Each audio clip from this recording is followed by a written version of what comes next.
Minasan, konnichiwa, Kawashimo e yokoso. Or that's what would have been said if we were here 80 years ago.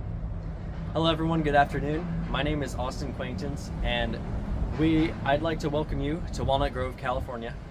As you can see, we're along the Sacramento River, and although Walnut Grove has a lot of history, much of it to do with agriculture, we're actually here to talk about the National Park Service designated Japanese American Historical District. So, if I could take some of your time, I'd like to get into that.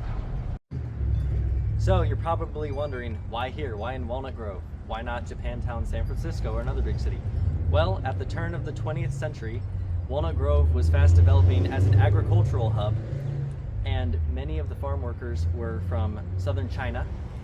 However, because of the Chinese Exclusion Act, farms started to prefer people of Japanese immigration status, and what you got was many people came up here to Walnut Grove because of the high development. There used to be a movie theater, there were many markets, boarding houses for seasonal workers. There are all kinds of different establishments that would favor Japanese people who didn't really know English that well. And one of the other major factors was that many of the Japanese people were extremely poor. This was right after the end of the Meiji Restoration, and the Meiji Restoration was when Japan ended their closed borders policy. So for instance, many of the people who came here were from rural parts of Japan, so out of the big cities, and they were still living the same way they did in the 1600s. They were very poor, and they wanted to move to the United States so they could build their wealth and move back to Japan. So the buildings we just saw were designed and built by Japanese Americans. So now I'd like to take a look at the buildings behind me, and this is, across the street is the Chinese American Historical District. Now, in the old period of Walnut Grove, before, the Roaring 20s, I can say, both the Japanese and Chinese lived kind of in the same community, which now comprises both districts, but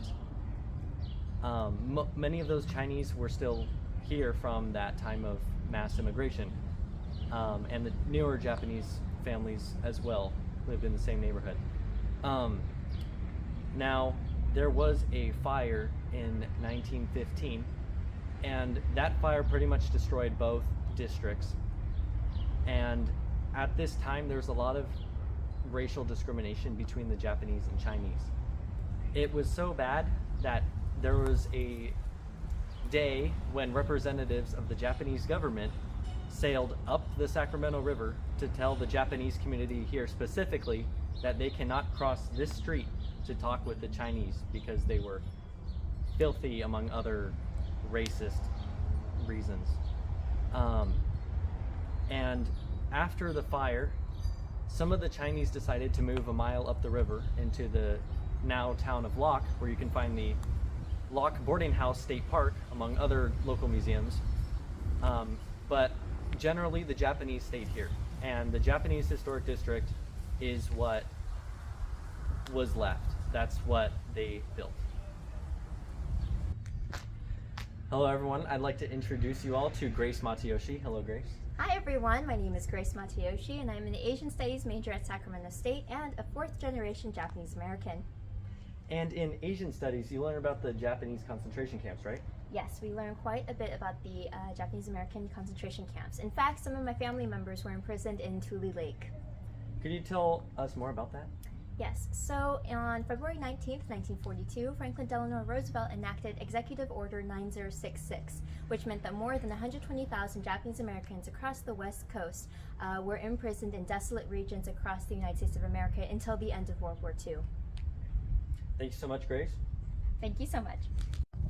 So after World War II, when the Japanese families were returning from the concentration camps, they came to their homes to find that there were Mexican and Filipino families living in them, and that was because Americans recruited those families to come from abroad to work during the course of the war. And at that point, when the families were returning, for a period of about 2 years, people wouldn't really stay. They would just leave. They would go to different cities, they would go to different neighborhoods. And by 1950, the community was effectively dead. And especially since that point, what remained of the community just absolutely disappeared. What remains now is very, very much a remnant of a height from the 1930s and 40s. However, the influence of Japanese Americans in the Sacramento region is still visible.